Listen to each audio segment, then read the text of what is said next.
Hello everyone, it's Melanie here with Vintage Hill Studio. I'm so glad you joined me again. This is part 2 of the Crafter's Block series and I am on a roll, baby. So if you recall, I had some Crafter's Block with some supplies that I had on my desk for quite a while. I'll show you those in a minute. But first, this is the card from last week's video for my Crafter's Block part 1. And this is the card I'll be showing you how to make today, using that secondary mat from the Studded Leather 3D Embossing folder by Gemini. I love the embossed mat, but it has been a real royal pain in the butt. I am using these papers this week. I've used these quite a bit. This Petals and Bloom series from the Paper Studio are just lovely. And this die from Momenta. It's a very intricate die I've used many times. So here is that culprit again. What to do with this beautiful embossed mat. So this week my card base is 5 by 6.5, and then you can see my mat's a little smaller, and I'll be using one of the papers out of this pad. Such lovely papers, and again this intricate die. So let's get started. Okay, first thing I'm going to do is search through. I'm trying to find some patterned paper here for this intricate die because the front of that embossed folder is so plain. It's beautiful, it's white, it's just plain. So I started looking around at this. I'm trying to find something so that the letters L-O-V-E in the word love stand out, because if your paper is too patterned, too much going on, you won't be able to read the word. So I found something with a little more black space in it, and I think this will work better for this die. I'll zoom in a little bit here and you can see I can move this around, and I can basically find some areas where most of the letters will be a solid color. So once I find the positioning for this die, I'm going to tape it down with a little washi tape. And I will pull that paper out and bring over my Sizzix Big Shot. This is the die cutting machine you see me using almost weekly. And one of the great tools to have if you have a very intricate die like this heart is the Sizzix Precision Base Plate. It shows you the sandwich on the back. And you always want to make sure that you have the black side facing up and the instructions facing down.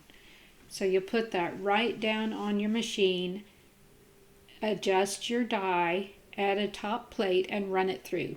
Now, this Big Shot machine actually has some rubber feet, so if you were to do this just on your desk and not on top of a couple of mats, it will not move around on you. So that's just a little disclosure right there, that this is usually not a problem of moving on you.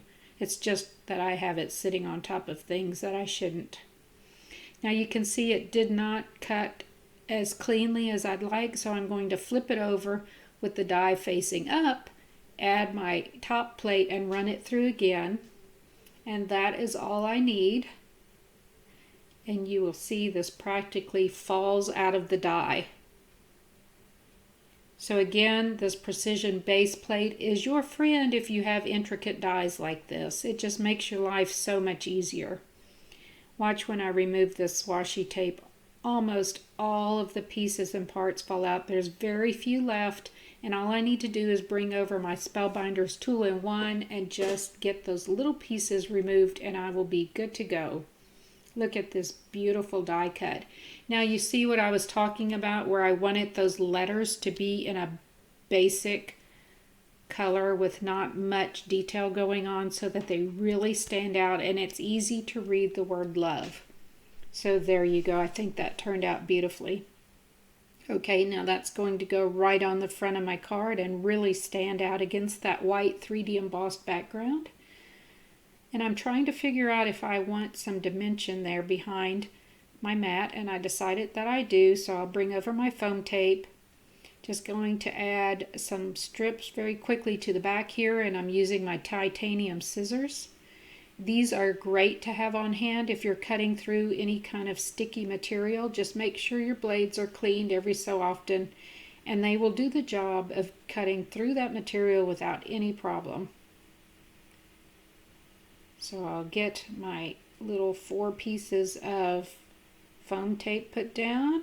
And now the other trick I like to pass along to you, and if you follow me, you've heard me say this over and over, so excuse me for that, but I add a little bit of liquid glue to my foam tape after I've removed the release paper. This allows me to make minor adjustments. In this case, it's just a little bit smaller than my card base, so I'm going to use my grid mat to help me align my base, and then carefully place this mat on top, looking at the corners to make sure those are lined up, and this leaves me a little tiny border between the mat and my card base. Isn't that looking lovely? Now when I have very intricate dies, I like to use some spray adhesive. I use Elmer's Craft Bond. It is a very strong adhesive. I'm going to bring over an old paper box that I lined with some leftover paper out of a catalog, because I can throw this away after I'm done. I give that a quick spritz. That's all it needs. Carefully pick that up, trying not to get all that sticky on my hands here. And again, using my grid mat to help me make sure my card base is straight. And I will get this heart centered up on the front of my card. Now believe me, this part 2 of the crafter's block, after having had these mats sitting on my desk for weeks and weeks, I am so glad to use them up. And this one really went a lot faster once I figured out the part 1 last week. It gave me some inspiration to keep going and get these mats used up. Here's a close-up look at my card. I decided it was a little plain, so I'm going to bring over these self-sticking gems, and I will add those to a lot of the flower parts. There's a hole in the middle of some of these flowers. I hope you can see that. I'm going to use a couple of different sized gems just to give it a little sparkle. These are iridescent, and I think they pick up the colors from this Love die cut just perfectly. Just giving it a little more of a wow factor. So we have our foam dimension on the back, and that beautiful studded leather embossed mat, then our intricate die, and then these gorgeous gemstones in the iridescent. So I think that's a great way to finish off this card and give it a little more of interest. Okay, almost done here. Now I hope I'm getting a good picture of this so you can see some of the shine from those gems. Then I just took some of that same paper that I did the die cutting with and backed my inside sentiment, and that finishes my card for today. Very simple. Again, glad to have overcome the obstacles that this created for me. And I hope that you will get inspired if you ever get stuck, just to keep going and see what you can come up with. Thank you for subscribing. I'm so happy you dropped by today. If you're new to the channel, I invite you to subscribe to see more videos. Happy crafting, everyone!